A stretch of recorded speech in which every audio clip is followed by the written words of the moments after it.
Hi, my name is Jo Hutchison. I'm a lifelong West Virginian and I'm an advocate for marginalized folks, particularly those living in poverty. But I'm working on a new project and I want to talk to you a little bit about it. Hopefully we can get you plugged in. So the project is called When All Are Counted. It's funded by the Robert Wood Johnson Foundation. It's managed by Think Kids, and I'm working as a community outreach specialist for the project. This means I'm going to be holding focus groups across the state over the next couple of years, and here's what we're going to be talking about.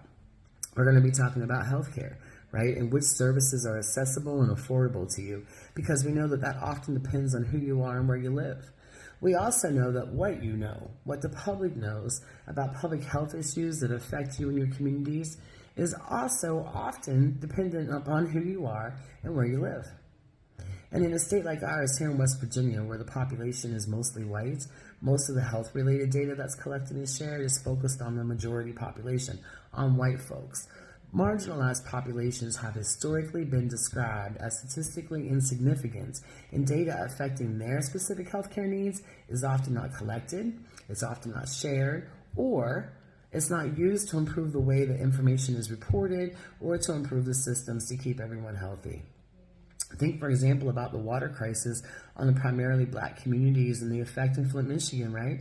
So residents complained about the strange taste in the water for almost 18 months before a physician finally found elevated blood levels in the children there.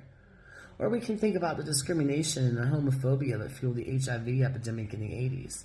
For several years after the CDC realized that this virus was spreading in our communities across the country, the American government did very little to even address the epidemic. And think about the fact that while the American with Disabilities Act is 32 years old, many public buildings are still not ADA compliant.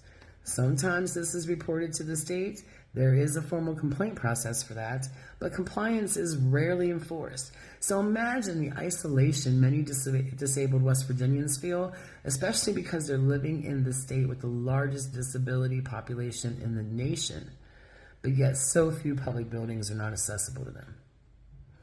In large and little ways, the way our state collects and reports health data and the way we use that data, it affects our health for better or for worse, right? And so the When All Are Counted project is studying how this majority rule type of health data collection affects three specific populations: the Black, the LGBTQ+, and the disability populations in West Virginia. So this project is part qualitative research, but it's also part advocacy, and that's where you come in. In October, I'm going to be facilitating 3 focus groups here in Wheeling. One for members of the Black community, one for the LGBTQ+ community, and one for the disability community. Each focus group will be about an hour long, and attendees will receive a $50 gift card following the event for their time and their input. And specifically for this first round of focus groups, we're going to be discussing the ideas of community and identity and how that lack of representation can affect the health, right, and your perception of the healthcare system as a whole. And while everything attendees say during these focus groups will remain anonymous, we do plan on making the themes that we hear very public. The goal here is to create a more inclusive health surveillance system where everyone counts and everyone is counted. And that's going to be a pretty heavy lift, so we really need your help. If you live in the Wheeling area and if you're a member of the Black, LGBTQ+, or the disabilities community, we really hope you'll join us. Keep an eye on my social media sites, Rattle the Windows, or private message Think Kids, ask to get on their project email list.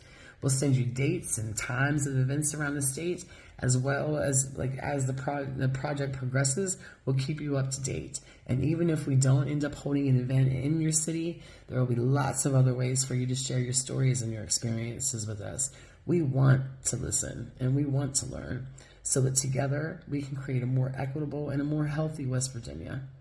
I think it's the least we can do is just listen to one another and learn. So thanks. We hope you sign up. I hope to see you soon. Bye, y'all.